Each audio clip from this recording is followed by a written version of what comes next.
साल 1947 ऑगस्टचा पहिला आठवडा. देश स्वातंत्र्याच्या उंबरठ्यावर उभा होता. सगळीकडे उत्साहाचं वातावरण होतं. पण पडद्यामागे एक असा राजकीय खेळ खेळला जात होता ज्यानं भारताच्या अखंडतेचा पायाच हादरवून टाकला असता.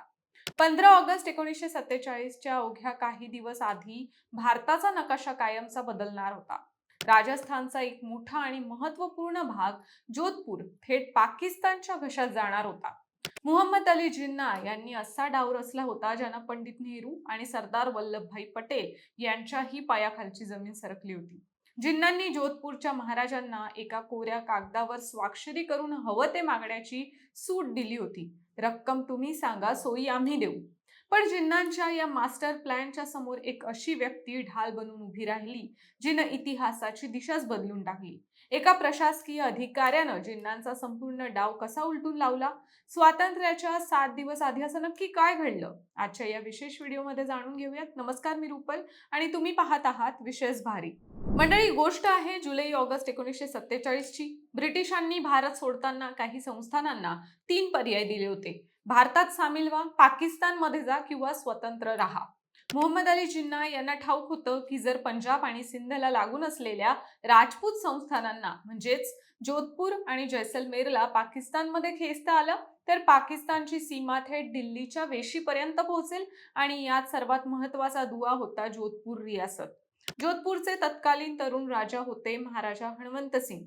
ते नुकतेच गादीवर आले होते, उत्साही होते आणि त्यांना स्वतःचे स्वातंत्र्य टिकून ठेवायचे होते. जिन्नांनी या संधीचा पुरेपूर फायदा घ्यायचं ठरवलं. असं म्हटलं जातं की जिन्नांनी जोधपूर आणि जैसलमेरच्या महाराजांना दिल्लीत एका गुप्त बैठकीसाठी बोलावलं. जिन्नांनी महाराजांसमोर एक कोरा कागद ठेवला आणि आपली फाउंटन पेन त्यांच्या हातात दिली आणि म्हणाले, तुम्ही फक्त सही करा, अटी तुमच्या आणि शिक्का पाकिस्तानचा. शस्त्रास्त्रांचा पुरवठा, दुष्काळाच्या वेळी अन्नधान्य, कराची बंदरापर्यंत पोहोच आणि जोधपूरला हैदराबादशी जोडणारा रेल्वे मार्ग यांसारखी आश्वासने त्यांना देण्यात आली होती. काही पुस्तकांमध्ये असाही उल्लेख आहे की जिन्नांनी महाराजांवर थेट दबाव आणण्याऐवजी भोपाळच्या नवाबाला माध्यम बनवलं होतं.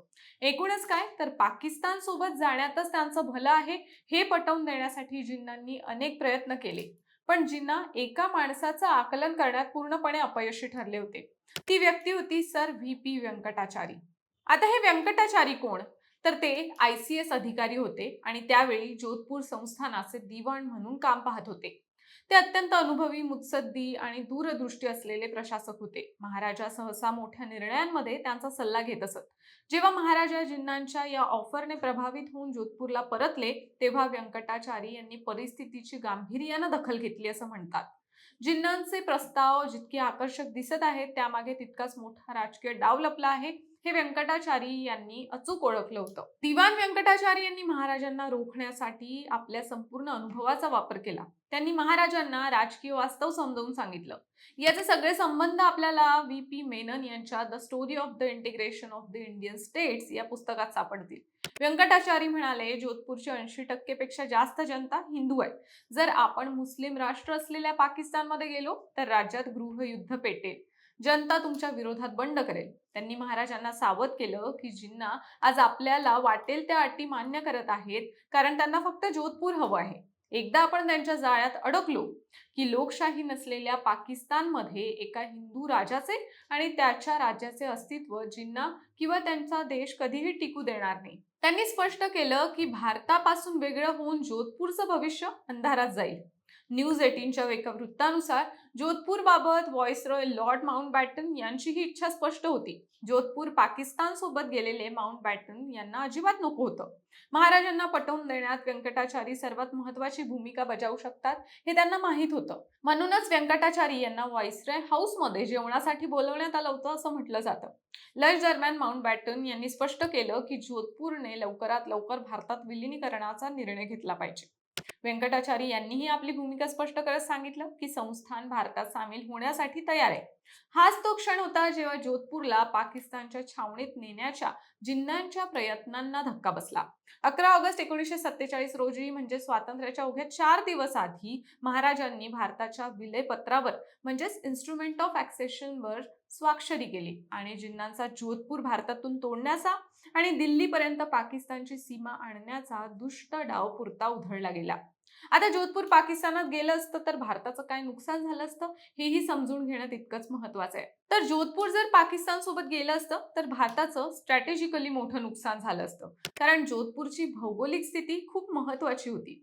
पाकिस्तानला राजस्थानच्या आत एक मजबूत तळ मिळाला असता आणि पश्चिम भारताच्या सुरक्षेचं आव्हान गंभीर बनलं असतं. मुख्य म्हणजे याचा परिणाम फक्त जोधपूर पुरता नसता राहिला. जोधपूर पाकिस्तानमध्ये गेल्यानं जैसलमेर, बाडमेर आणि पश्चिम राजस्थानची सुरक्षा व्यवस्था अत्यंत कठीण झाली असती. भारत पाकिस्तान सीमेचं स्वरूप पूर्णपणे वेगळं असतं. आणखी एक गोष्ट म्हणजे जिन्नांच्या प्रस्तावात जोधपूरला कराची बंदर आणि हैदराबादशी रेल्वे संपर्क यांसारख्या सुविधा देण्याची भाषा होती. जर असं झालं असतं तर पाकिस्तानला पश्चिम भारताच्या आसपास अतिरिक्त रणनीतिक फायदा मिळाला असता. म्हणूनच जोधपूरचे भारतात विलिनीकरण करण्याचा निर्णय भारताची सुरक्षा, भौगोलिक अखंडता अशा सगळ्याच दृष्टीने महत्वाचा होता. बाकी दिवान व्यंकटाचारी यांच्या योगदानाबद्दल तुम्हाला काय वाटतं हे मला कमेंट करून नक्की सांगा आणि विशेष बारीच्या YouTube चॅनलला सबस्क्राईब करायला विसरू नका.